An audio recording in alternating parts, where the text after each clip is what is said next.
தீத்து 1வது அதிகாரம் 15வது வசனத்தை நான் வாசிக்க கேட்கலாம்.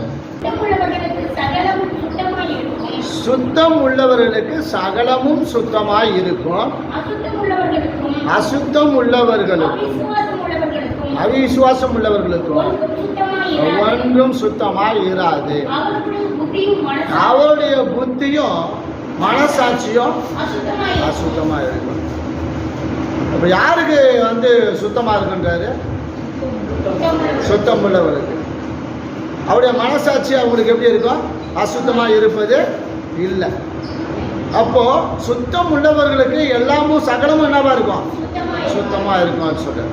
இப்போ தீமோத்தேயு பிரியமானவர்களே, பவுல் தீமோத்தேயு முதல் கொண்டு தீத்து முதல் கொண்டு வர சொல்லும்பொழுது அவர் திருஷ்டாந்தமாக சொல்லுகிறாரு, தீத்துவே, சுத்தம் உள்ளவர்களுக்கு சகலமும் சுத்தமா இருக்கும், அசுத்தம் உள்ளவர்களுக்கும் அவிசுவாசிகளுக்கும் ஒன்று சுத்தமா இருக்கும். அப்போ யாருக்கு சுத்தமா இராது? அசுத்தம் உள்ளவர்களுக்கும் அவிசுவாசிகளுக்கும் ஒன்று இராது. அப்போ அவிசுவாசிகள் யாரு? சபையில் உட்காந்து அவிசுவாசமா உட்காந்து இருக்கிறது, சபையில் வந்துக்கிட்டு அசுத்தமான காரியங்களே பார்த்துக்கிட்டு இருக்கிறது, அசுத்தமான காரியங்களே கேட்டுக்கிட்டு இருக்கிறது. அப்போ அவர் மிக அழகாய் சொல்றாரு, சுத்தம் உள்ளவர்களுக்கு என்னவா இருக்கும்?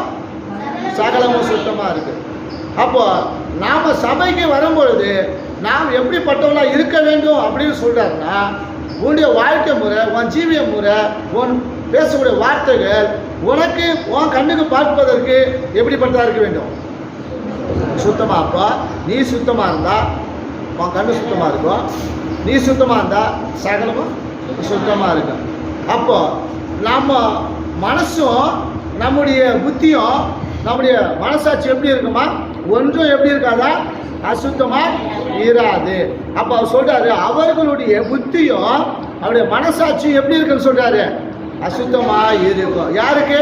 அசுத்தம் உள்ளவர்களுக்கும் அவிசுவாசம் உள்ளவர்கள் தான் அவருடைய மனசாட்சியும் அவருடைய புத்தியும் அசுத்தமா இருக்கு. இப்ப யாருக்கு அது இல்ல? சுத்தம் உள்ளவர்களுக்கு சகலமும். ஏன் நீ சுத்தத்தை மட்டும் பாரு, உனக்கு தேவையானதை மட்டும் பாரு. ஒரு இடத்த பேசுறாரு, நீ எல்லாத்தையும் கவனிக்காத, பேசப்படுகிற எல்லாத்தையும்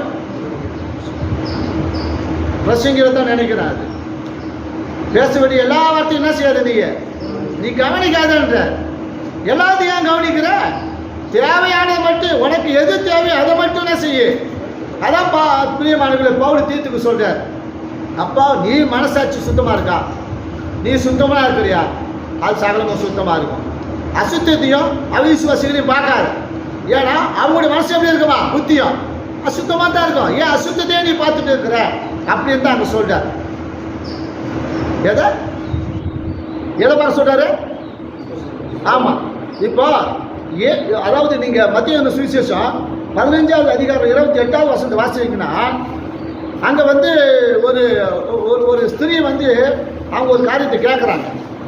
அந்த பெண் கேட்குறாங்க. கேட்கும்பொழுது அங்கே நடக்கிற சம்பவம் என்னன்னா, இயேசு அவளுக்கு பிரதியுத்தரமாக, ஸ்திரீயே, உன் விசுவாசம் பெரியது, நீ விரும்புகிறபடி உனக்கு ஆகக்கடவது என்றார். அதனாலுமே அவள் மகள் என்னன்னா ஆரோக்கியமானாள். அப்ப அந்த மகள் எப்படிப்பட்டவங்களா இருந்தாங்க? மரண அவஸ்தைக்குள்ளாக இருந்தாங்க. இப்போ மரண கட்டு பிடிச்சது, பிசாசு ஒன்று பிடிச்சிருக்கு. ஆனா அவங்க தொடர்ந்து வர்றாங்க, இயேசுவோட கொண்டாடுறாங்க. ஏன்னா இவர்கள் காணியாட்சிக்கு புறம்பானவர்கள் இவர்கள். ஹல்லேலூயா. யார் இவங்க? காணியாட்சிக்கு, இங்க பாருங்க என்ன கவனிங்க, காணியாட்சிக்கு புறம்பானவர்கள். ஆனாலும் இவங்க என்னன்னா, நான் அவர் சொல்றாரு, நான் அப்பத்தை எடுத்து பிள்ளைகளுக்கு, பிள்ளைகள் அப்போ பிள்ளைகள் தான், நான் அப்பத்தை எடுத்து யாருக்கு போகிறது கிடையாது? நாய்க்குட்டிகளுக்கும் நாய்களுக்கும் போகிறது கிடையாதுன்னு அவர் சொல்றாரு. அப்போ அவங்க சொல்றாங்க, எஜமானே நல்லது தான், ஆனாலும் நாங்கள் யாருன்னா எப்போ கீழே அவர் துணிக்கு வீழும்னு எதிர்பார்த்துட்டு இருக்கிறோம். என்ன சொன்னாங்க? எப்போ அவர் துணிக்கு கீழே மேஜிருந்து கீழே விழுமோ அதுக்காக நாங்கள் காத்துக்கிறோம். நீங்க எங்களை நாயின்னு சொல்லுங்க, எங்களை நாய்க்குட்டின்னு கூட சொல்லுங்க. அதில் ஆனால் நாங்கள் நாய்க்குட்டியா இருக்கிறோம். எப்போ அவ விழுமோ அதை அந்த துணி கேட்டால் கூட நாங்கள் சுகமாயிடுவோம், நாங்கள் சுத்தமாயிடுவோம். நீங்க ஒருவேளை நீங்க அப்படியே எஜமானே நீங்க சொல்லலாம், எங்களை நீங்கள் அவாய்ட் பண்ணலாம், எங்களை வந்து காலேஜுக்கு போகலாங்க. ஆனால் நீங்கள் எப்போ உங்கள் பிள்ளைங்க சாப்பிட்டு இருக்கிற துணி கொடுத்துல அந்த துணிக்காக நாங்கள் எப்படி இருக்கிறோம்? நான் இப்படியே போல உட்காந்து கிடக்கிறோம் சாமி மேட்சிக்கு எப்படி உட்காந்துக்கிறோம்? அந்த ரவை அந்த துணிக்கு கிடைச்சா கூட நாங்கள் சுகமாயிடுவோம். நாங்கள் அந்த ரவை துணிக்கங்க காணியாட்சிக்கு போக மாட்டோங்களா, நாங்கள் இங்கே சேர்க்கப்படுவோம். அந்த ரவை துணி கிடைச்சா கூட நாங்கள் சுத்தமுள்ள மாறிடுவோம். அப்படி அந்த அம்மா விடாப்புடியா அப்படியே அவரை பின்தொடர்ந்து வந்தாங்க. அதான் சொல்றாரு, அந்த விசுவாசத்தை இயேசு பார்த்தாரு. அந்த விசுவாசம் உங்களுக்குள்ள எனக்குள்ள காணப்படும்னா, அப்படிப்பட்ட விசுவாசம் நமக்குள்ள கடந்து வரனா நம்ம ஆசீர்வதிக்கப்படுவோம், நம்ம பிள்ளைங்க ஆசீர்வதிக்கப்படுவாங்க, நம்மள கர்த்தர் ஆசீர்வதிப்பாரு. அப்ப அவர் உணர்ந்து எதை எதிர்பார்க்கிறாரு? ஆமா, அதான் சொல்றாரு, இப்படிப்பட்ட விசுவாசம் யாரும் தெரியும் இஸ்ரவேலருக்குள்ளே இல்லையே அப்படின்ட்டு. இஸ்ரவேலருக்குள்ளே இப்படிப்பட்ட விசுவாசம் இல்லப்பா. அப்பா சொல்றாரு, அப்போ வா விசுவாசம் பெருசுப்பா, வா விசுவாசம் பெருசு, வா விருப்பத்தின்படியே உனக்கு ஆக கிடையாதுன்றாரு. அந்த நேரமே அந்த அம்மாவுடைய அந்த சகோதரனுடைய அந்த விடாப்புடியான அந்த விசுவாசத்தை பார்த்தேன். அப்ப நமக்கு விசுவாசம் எப்படி இருக்குன்னா, விடாப்புடியான ஒரு விசுவாசம், அவரை பின்தொடர்கிற விசுவாசமா இருக்க வேண்டும். அப்படிப்பட்ட பிள்ளைகளுடைய வாழ்க்கையில தேவன் அற்புதங்களை செய்வார். அந்த விசுவாசத்தை கர்த்தர் வார்த்தைக்கு பண்ணுவார். இஸ்ரவேல் ஜனங்களுக்குள்ள அற்புதத்தை பார்த்த பொழுதுதான் அவங்க வந்து மோசே எடுக்கிற விசுவாசம் வச்சாங்க. ஒரு பெரிய அற்புதம் நடந்த பிறகுதான் ஏத்துல விசுவாசம் வச்சாங்க, மோசேத்துல விசுவாசம் வச்சாங்க. நீங்க ஏத்தராகமா 14வது அதிகாரம் 31வது வசனத்தை வாசிக்கின்ற பொழுது,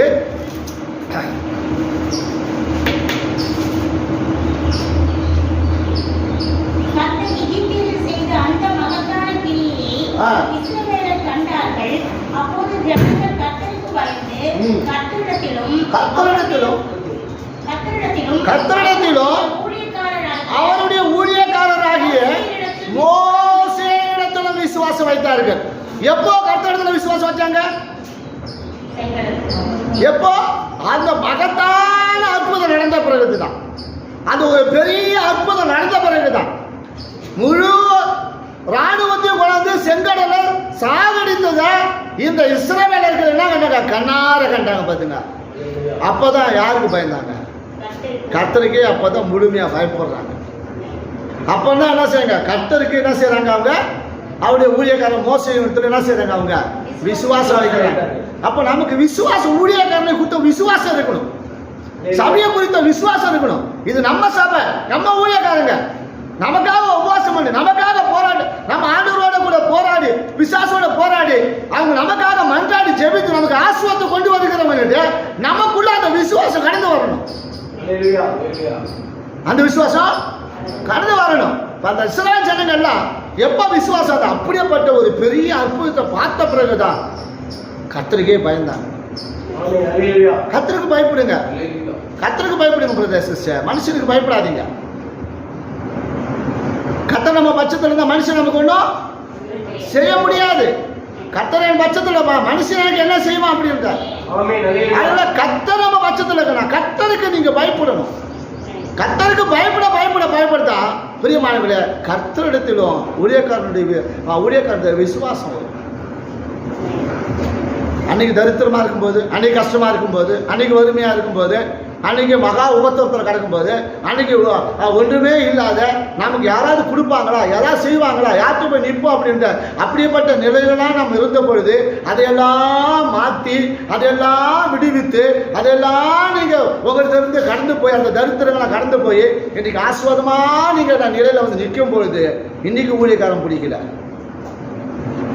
அன்னைக்கு ஐயா ஐயா ஐயா ஐயா ஐயா ஐயா ஐயா எங்க ஐயா எங்க ஐயா எங்க ஐயா எங்களுக்காக ஜெபம் பண்ணுவார், எங்களுக்காக விசாரிப்பார், எங்களுக்காக வந்து பண்றாரு. அன்னைக்கு தரித்திரம் இருக்கும்போது, கஷ்டமா இருக்கும்போது, வறுமையில் இருக்கும்போது, உபத்திரவத்தில் இருக்கும்போது, போராட்டத்தில் இருக்கும்போது அன்னைக்கு பிடித்த ஊழியக்காரன், அன்னைக்கு இருந்த ஊழியக்காரனுடைய விசுவாசம் இன்னைக்கு இல்லாத போயிடுச்சு. அன்னைக்கு இருந்த விசுவாசம் இன்னைக்கு இல்லை. அன்னைக்கு தரித்திரம் இருக்கும்போது சபா சபா சபா ஆண்டவர் ஊழியம் ஊழியம் ஊழியம் ஊழியம் ஜபம் ஜபம் ஜபம்னு வந்துட்டு இருந்தோம்.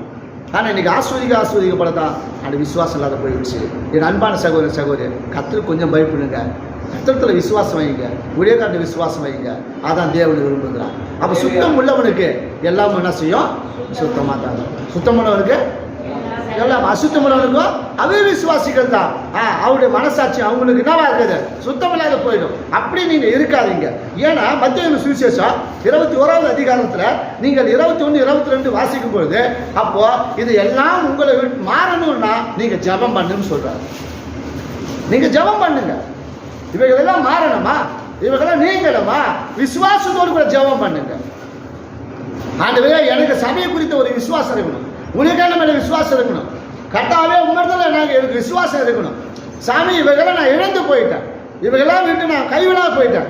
எதையோ சொல்லி எதையோ கேட்டு என் காதில் அதெல்லாம் கேட்டு சாமி அதெல்லாம் கொண்டு வந்து அதெல்லாம் எனக்கு இன்னைக்கு விசுவாசம் இல்லாத போயிட்டு சாமி, மீன் எனக்குள்ள கொண்டு வாங்கன்னு ஜெபம் பண்ணுங்க. அதான் சொல்றாரு மத்தேயு சுவிசேஷம் 21வது அதிகாரம் 21, 22 சொல்லும் போது, இயேசு அவர்களை நோக்கி, நீங்கள் சந்தேகப்படாமல் விசுவாசமுள்ளவர்களாய் இருந்தால், 22 வாசிங்க. அந்த மழையை பார்த்து நீ பெயர்ந்து சமுத்திரத்திலே தள்ளுண்டு போ என்று சொன்னாலும் அப்படியாகும் என்று மெய்யாகவே உங்களுக்கு சொல்லுகிறேன். மேலும் நீங்கள் விசுவாசம் உள்ளவர்களாய் ஜெபத்திலே எவைகளை கேட்பீர்களோ அவைகளெல்லாம் பெற்றுக்கொள்வீர்கள் என்றார். அப்போ இயேசு அவர்களை நோக்கி சொல்றாரு, நீங்க சந்தேகப்படாமல் விசுவாசம் உள்ளவர்களாய் இருந்தால், நீங்கள் விசுவாசம் உள்ளவர்களாய் நீங்கள் ஜெபத்தில் எவைகளெல்லாம் கேட்பீர்களோ அவைகளெல்லாம் நான் செய்வேன்னு சொல்றாரு. அப்போ நமக்கு சந்தேகப்படக்கூடாது. நாம ஜெபிக்கிறோம், ஆனா சந்தேகம் வந்துடுது. நாம ஜெபிக்கிறோம், அது கிடைக்குமா கிடைக்காதா அப்படின்னு நமக்குள்ள என்ன இருக்கு? அவன் நம்பிக்கை வந்துடுது, அவன் விசுவாசம் வந்து போயிடுது. அது அவன் விசுவாசால அவன் நம்பிக்கைனால நமக்கு விசுவாசம் செயல்பட மாட்டேது. அதனால தான் சொல்றாரு, அப்பா ஜெபம் பண்ணு. விசுவாசமா? விசுவாசமே உனக்கு வர வேண்டும்னு சொன்னாலும் விசுவாசத்துக்காக தான் ஜெபம் பண்ணு. எதுக்காக? பஸ்ல உனக்கு விசுவாசம் வேணா, எனக்கு விசுவாசம் வேணும் சாமி, நீ பஸ்ல என்ன செய்ய? ஜெபம் பண்ணு. அப்ப அதுக்கு சந்தேகப்படாம நீ என்ன செய்ய? விசுவாசம் உள்ளவனாயிரு. அப்ப விசுவாசத்துக்கு நமக்கு விசுவாசம்னாலே ஜெபம் பண்ணி ஆகும். எனக்கு ஜெபம் பண்ண முடியல பாஸ்டர், ஜெபம் பண்ண முடியலன்னு சொன்னாலும் அதுக்காக போய் விலை கொடுத்து ஜெபம் பண்றதுக்கு என்ன செய்ய? காசு கொடுத்து வாங்கிட்டு வர முடியாது. இன்னொருத்த போய் ஐயா என்னால ஜெபம் பண்ண முடியாது அப்படின்னு அவரும் உனக்கு ஜெபம் தான் பண்ண போறாரு. என்ன ஜெபம் பண்ண போறாரு? ஆண்டவரே, இந்த சகோதரன் இந்த சகோதரியை ஜெபிக்க உதவி செய்யும் தான் சொல்ல போறாரு. அதுக்கு நீயே போய், ஆண்டவரே எனக்கு அப்பா ஜெபிக்க முடியலப்பா, ஜெபம் பண்ணுறதுக்கு எனக்கு உதவி செய்யும் முடியல. நான் அழுதெல்லாம் ஜெபம் பண்ணதெல்லாம் கிடையாது, அந்த மன உருக்குமே வராது. ஆனால் முழங்கால் போட்டு முழங்கால் நின்று அந்த ஆண்டவரே மன உருக்கத்தின் ஆவியை ஊற்றுங்க அப்பா, அந்த புலம்பலின் ஆவியை ஊற்றுங்க அப்பா, அந்த இறைமையுடைய ஆவியை ஊற்றுங்கன்னு இப்போதான் அழுது ஜெபிக்க ஆரம்பிச்சேன். இப்போதான் அழுது எது கேட்டாலும் நாம ஒரு வசந்த படிச்சுன்னு வச்சுக்க, அந்த வசனம் மன உருக்கமாக இருந்தால் அந்த வசந்த பாசிக்கும் போய் என் கண்களை தண்ணி தாத்தாரே உண்டு. அப்படியே நம்மளால புலம்பு எழுதிக்கிட்டே இருப்பாங்க. காரணம் என்ன தெரியுமா? அந்த அழுகை உங்களுக்குள்ள கடந்து வருது, அந்த கண்ணீரின் ஆய்வு உங்களுக்கு கடந்து வரும்போது அந்த கண்ணீரின் ஜெபத்துக்கு ஆண்டவர் நிச்சயமா பதில் கொடுக்க வல்லவராய் இருக்கிறார். அப்போ நீ ஜெபம் பண்ணுறதுக்கு இருந்தாலும் ஆண்டவரே ஒரு சொட்டு கண்ணீர் விட்டு, அப்பா என்னால ஜெபம் பண்ண முடியல, அந்த ஜெபாவி எனக்குள்ள ஊற்றுங்க அப்பா, எனக்கு விசுவாசம் இல்லை, எனக்கு விசுவாசம் வேண்டும், அந்த விசுவாசத்தின் ஆவி எனக்குள்ள கொண்டு வாங்க சாமி. நம்ம ஜெபிக்க போறதுதான் அந்த ஜெப ஆவியும் அந்த விசுவாசத்தின் ஆவி நமக்குள்ள ஊற்றப்படும். அதுக்காக இன்னொருத்தர் போய் நிக்க வேண்டிய தேவையில்லை, அதுக்காக இன்னொருத்தர் போய் முழங்கால் போட தேவையில்லை, அதுக்காக இன்னொருத்தர் போயிட்டு நம்ம என்ன செய்ய தேவையில்ல, தலை கொடுக்க தேவையில்லை, அதுக்காக இன்னொருத்தர் கிட்ட போயிட்டு எங்கேயாவது நாம பிரியமானவங்களை போயிட்டு ஜெபம் பண்ணலாமா? அப்ப ஜெபம் ஊற்றப்படுமா? ஊற்றப்படவே படாது. திரும்பியும் அதே நிலைக்கு தான் தள்ளப்படுவேன், அதே ஆவியில் தான் கட்டப்பட்டு இருப்பேன், அதே நிலைக்கு தான் இருப்பேன். அப்ப உன் நிலை மாறணும்னா, உன் விசுவாசம் உங்களை கட்டணும்னா நீ விசுவாசமா ஜெபம் பண்ணு. எதுக்காக? விசுவாசத்துக்காக. எதுக்காக? ஜெபம் பண்ணுவதற்காக. அப்ப ஜெபமே பண்ண முடியலப்பா என்னால, அப்ப எனக்கு ஜெபம் ஊற்றுங்க அப்படி நீ கர்த்தத்தை கேட்கும் போதுதான், சந்தேகப்படாம கேட்கும் போது அந்த விசுவாசம் உங்களுக்கு என்ன செய்யும்? கிரியை செய்ய ஆரம்பிக்கும். அப்ப நீங்கள் விசுவாசம் உள்ளவர்களாய் நீங்கள் சந்தேகப்படாமல் நீங்கள் ஜெபம் பண்ணும் போது அந்த விசுவாசத்தினால் உங்களுக்குள்ள கடந்து வரும். மார்க் எழுதின சுவிசேஷம் 11வது அதிகாரம் 24வது வசனத்தை வாசிக்கும் போது ஆதலால் நீங்கள் ஜெபம் பண்ணும்போது எவைகளை கேட்டுக்கொள்ளுவீர்களோ அவைகளை பெற்றுக்கொள்ளுவோம் என்று என்ன சொல்றாரு? விசுவாசிங்க, அப்பொழுது அவைகள் உங்களுக்கு உண்டாகும் என்று சொல்லுகிறார். அப்போ பெற்றுக்கொள்ளுவோம் என்று நாம் என்ன சொல்லிட்டோம்? அப்ப அங்க என்ன சொல்றாங்கன்னா, நீங்கள் விசுவாசம் உள்ளவர்கள் ஜெபத்தில் எவைகளை கேட்பீர்களோ அப்படின்னு சொல்றார், அவைகளை எல்லாம் பெற்றுக்கொள்வீங்க என்றார். ஆனா இங்க சொல்லும்போது நீங்கள் ஜெபம் பண்ணும்போது எவைகளை கேட்டுக் கொள்ளுவீர்களோ அவைகளாம் பெற்றுக்கொள்ளுவோம் என்று விசுவாசம் இருக்கணும் உனக்கு. அது கிடைக்கும், பெற்றுக்கொள்ளுவோம், அதை அடைவோம் அப்படின்னு நமக்கு என்ன செய்யணும்? விசுவாசத்தோடு கேட்கணும். அப்ப அந்த விசுவாசம் உங்களுக்குள்ள கடந்து வந்தாதான், அந்த விசுவாசத்தின் ஆவியினால்தான் நீங்க விசுவாசம் உள்ளவர்களாய் விசுவாசத்துல எல்லா காரியத்தையும் ஜெயம் எடுக்க முடியும். ஏன்னா யாக்கோப்பு எழுதின நிருபத்துல 5வது அதிகாரம் 15வது வசனத்தை வாசிக்கும் பொழுது, அப்பொழுது விசுவாசம் உள்ள ஜெபம் பிணியாளிகளை ரட்சிக்குமா? எந்த ஜெபம்? போதும், பிணியாளிகளை ரட்சிக்கும். எந்த ஜெபம்? விசுவாசம் உள்ள ஜெபம். அதான் யூதாவில் 20வது வசனத்தை வாசிக்கும் போது, நீங்களோ பிரியமானவர்களே உங்கள் மகா பரிசுத்தமான விசுவாசத்தின் மேல் அப்படின்ற. அப்போ மகா பரிசுத்தமான விசுவாசத்தின் மேல உங்களை உறுதிப்படுத்திக் கொண்டு பரிசுத்த ஆவிக்குள்ள நீங்க ஜெபம் பண்ணுவதற்காக காணப்பட வேண்டும். அப்ப விசுவாசம் விசுவாசமா இருக்கணும், மேலான விசுவாசம், மகா பரிசுத்தமான விசுவாசம். அப்ப அந்த மேலான விசுவாசம் உங்களுக்கு கடந்து வர வர வர வரதா நீங்கள் ஆசீர்வதிக்கப்படுவீங்க. அப்ப இந்த விசுவாசம் எங்க நடக்கும்? கிரியை நடக்கும். எப்படி கிரியை நடக்கும்? எப்படி கிரியை நடக்கும்? மகா பரிசுத்தமான விசுவாசத்துக்குள்ள மேலான ஒரு ஜெபத்தை ஏறெடுக்கணும். அந்த மேலான விசுவாசத்துல பரிசுத்த ஆவிக்குள்ள ஜெபமான பரிசுத்த ஆவிக்குள்ள நிரம்பி நிரம்பி நிரம்பி நிரம்பி ஜெபமானதா அந்த பரிசுத்த விசுவாசம் உங்களுக்கு கடந்து வந்து நீங்க கீழானவைகளை பார்க்காதபடிக்கு, இந்த உலகத்துக்குரிய ஆசீர்வாதத்தை பார்க்காதபடிக்கு, இந்த உலகத்துக்குரிய நன்மைகளை பார்க்காதபடிக்கு அவர் என்ன செய்வாரு? அந்த மேலான ஆசீர்வாதத்தை பெற்றுக்கொள்றதுக்கு கர்த்தர் அங்கே உங்களை வழி நடத்துவார். ஆவிக்குரிய வாழ்க்கையில உங்க ஆவிக்குரிய ஜீவியத்துல மேலான ஆசீர்வாதத்துக்காக உங்களை நடத்துவார். அந்த மேலான பரிசுத்தமான விசுவாசத்துக்குள்ள நீங்கள் கடந்து போகும் பொழுது அதுதான் ஆண்டவர் எதிர்பார்க்க. இன்னும் நாம எங்க இருக்கிறோம்? இன்னும் நாம எங்க இருக்கிறோம்? இல்ல இல்ல, இன்னும் நம்ம குழந்தைகளா தான் இருக்கிறோம். இன்னும் நம்ம யாரா இருக்கிறோம்? இன்னும் குழந்தைகளா தான் இருக்கிறோம். இன்னும் யாரும் ஒண்ணா பலமான ஆகாரத்தை நம்ம உட்கொள்ளவில்லை, பலமான ஆகாரத்தை உடையவராக நம்ம இல்லை. அதாவது நீங்க எபிரேயர் 5வது அதிகாரத்துல நீங்கள் 13வது வசனத்தை வாசிக்கும் பொழுது சொல்றாரு, எபிரேயர் 5வது அதிகாரம் 13ல சொல்லும்போது, பாலை உண்ணுகிறவன் குழந்தையா இருக்கிறபடினாலே நீதி வசனத்துல பழக்கம் இல்லாதவனாய் இருக்கிறான். யார் ஆக்குறாங்க? நீதி வசனம். ஆமா, இப்ப என்னாச்சுன்னு சொன்னா, நீங்களாம் கடிஞ்சு கொண்டோ சபிச்சியோ, நீங்களாம் சபிச்சிங்கன்னா, சபிச்சு பிரசங்கம் பண்ணீங்கன்னா, சாபத்தை பற்றி பிரசங்கம் பண்ணீங்கன்னாக்கா, நீங்கள் கடிந்து கொண்டு பிரசங்கம் பண்ணீங்கன்னா கேட்கறதுக்கெல்லாம் ஆள் இல்லை. எங்களுக்கெல்லாம் அந்த வந்து தேவையில்லை. அந்த பிரசங்கம் எங்களுக்கு தேவையில்லை. ஆசீர்வாதத்தை பற்றி 4 வார்த்தை சொல்றியா? சொல்லு. ஒருத்தவங்க ஆசீர்வாதத்தை பற்றி 4 வார்த்தை சொல்லுன்றாங்க. இன்னொருத்தர் சொல்றாரு, எங்களுக்கு பலமான ஆகாரம் இங்க இல்ல. அப்ப பலமான ஆகாரம் என்ன? பலமான ஆகாரம்னா என்ன? ஆசீர்வாதமான ஆகாரம்னா என்ன சொல்லுங்க? பலமான ஆகாரம்னா கடிந்து கொண்டு உனக்கு புத்தி சொல்றது தான் என்ன ஆகாரம்? அது பலமான ஆகாரம். பாலை உள்ளத்தக்கவர்களுக்கு தான் ஆசீர்வாதம். இப்ப நீங்க நீதி வசனத்துல யாரு என்ன சொல்லி இப்ப நீங்க பழகல. ஆனா வேதம் மேல என்ன சொல்லுதுன்னா, நீங்கள் 12வது வசனத்தை வாசிக்கும் போது, காலத்தை பார்த்தால் போதகரா இருக்க வேண்டிய உங்களுக்கு தேவனுடைய வாக்கியங்களின் மூல உபதேசங்களை மறுபடியும் உபதேசிக்க வேண்டியதா இருக்கிறது.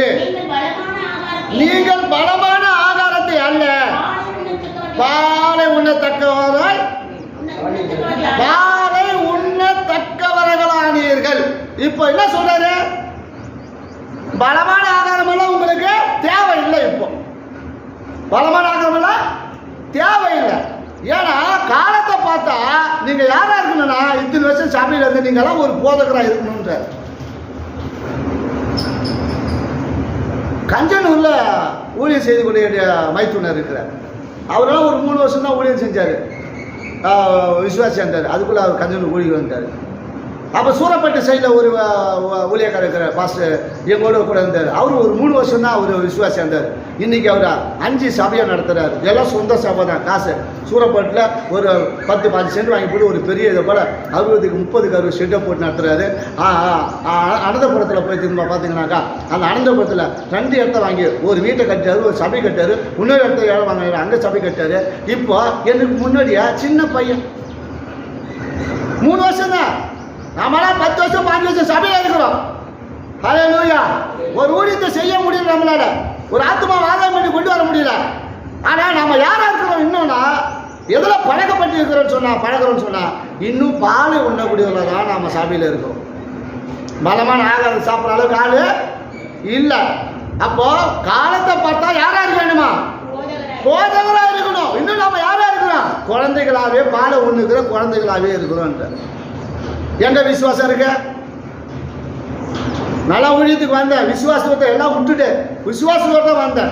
காசை பணத்தை எடுத்துக்கிட்டு நான் வரல, பொருளாதாரத்தை நான் சேவ் பண்ணிட்டு வரல, லட்சக்கணக்கில் நான் காசு எடுத்துட்டு வரல.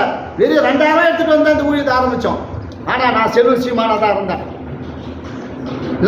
பிஸ்னஸ் நல்லா கொடி கட்டி தான் நான் பறந்தேன்.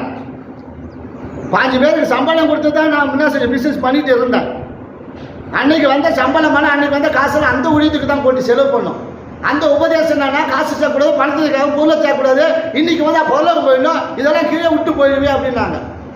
அதுதான் கேட்டோம். ஊழியக்காரங்க சொல்லத்தான் கேட்டோம். கடவுளை ஏசு நான் சொல்றது கேட்கல. வேதனை சொல்ல ஊழியக்காரன் என்ன சொன்னாங்கன்னா அவ்வளோ விசுவாசம் ஊழியக்காரன் மேலே தான். ஊழியக்காரன் சொல்ல வசந்த மேலே வார்த்தை மேலே தான் விசுவாசம். அப்படித்தான் வாழ்ந்துட்டு ஊழியத்துக்கு வந்தோம். இந்த 25 வருஷம் ஊழியத்தில் பிரியமானவர்களே அவ்வளோ சிரமம், அவ்வளோ கஷ்டம், அடி உதை, திட்டு, எவ்வளோ தூரம் வறுமை, எவ்வளோ கஷ்டம், எவ்வளோ பாடுகள், எவ்வளோ உபத்திரவங்கள், அதாவது கொட்டாயிலும் கூரை கொட்டாயிலும் முள்ளு வேலையிலும் இப்படியா எங்களை வாழ்க்கையை ஊழியத்தை செய்ய ஆரம்பித்தோம். ஏன்னா எங்களுக்கு அன்னைக்கு சொல்ற ஆட்கள் கிடையாது, ஆலோசனை சொல்ற ஆள் கிடையாது. இந்த அவ்வளோ பேர் பிசினஸ் விட்டு வரப்போது எங்களுக்கு யாரும் புத்தி சொல்ல ஆட்கள் கிடையாது. விசுவாசத்தோடு வந்துட்டோம்.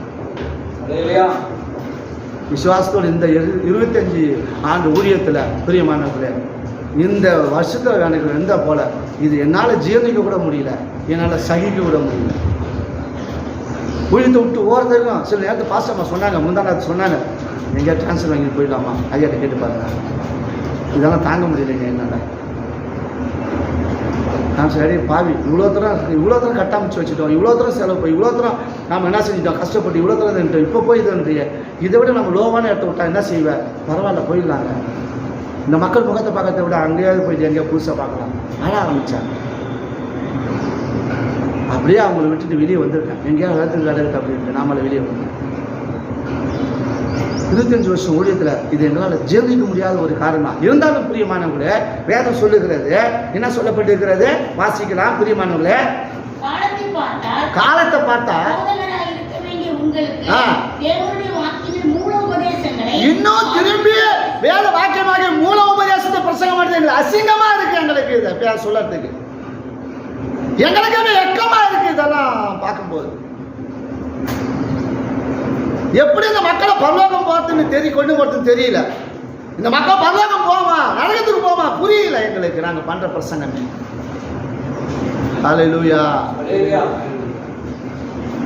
நம்ம எங்க நிக்கிறோம்னோ மேலான அந்த பரிசுத்தமான விசுவாசத்தின் மேல் உறுதி உள்ளவர்களாய் பரிசுத்த ஆவிக்குள்ள நாம் என்ன செய்யல, இன்னும் ஜெபம் பண்ணல. அப்போ நம்ம யாரா இருக்கிறோம், எங்களுக்கு இதெல்லாம் தேவையில்லைங்க. மகா பரிசுத்தமான விசுவாசமாவது ஏதாவது அதெல்லாம் எங்களுக்கு தேவையில்லை. 4 வார்த்தை சொல்லுன்ட்டு ஒருத்தவங்க சொல்றாங்க, இன்னொருத்தருக்கு பலமான ஆகாரம் இல்லை அதனால நாங்கள் பல கூட்டங்களுக்கு போறோன்றாங்க.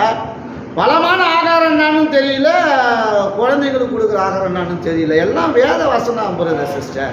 இந்த வேத வசனத்தில் நம்ம அப்படியே பழகிட்டோம்னா இது நமக்கு லகுவா ஆயிடும். வேத வசனத்தை நீ அதிகம் படிக்க இந்த வேத வசனம் உன்னோட பேசிக்கிட்டே இருக்கும். நீங்க இங்க வந்து கேட்டீங்கன்னா அந்த வார்த்தை உங்களுக்கு ரொம்ப இனிமையா இருக்கும். நமக்குள்ள அந்த ஆவி இல்லாததுனால தான் நாம ஏதோ உட்காந்துக்கிட்டு என்ன பிரசங்கம் பண்றோமோ அந்த பிரசங்கத்துல குறை கண்டுபிடிச்சிட்டு உட்காந்துருக்கிறோமே தவிர நன்மையானதை நம்மளால கண்டுபிடிக்க முடியவே இல்லை. காரணம் என்னன்னா நம்ம யாரா இருக்கிறோம்னா பால உள்ளத்தாக்க நாம் யாரா இருக்கிறோம், இன்னும் குழந்தைகளாக தான் இருக்கிறோம். ஆகையினால அந்த மூல உபதேசத்தை இனிமேல் உங்களுக்கு பிரசங்கம் பண்ண விட்டார்கள் தவிர பலமான ஆகத்தை கொண்டு வரது எங்களுக்கு என்ன இல்லை, மனம் இல்லை.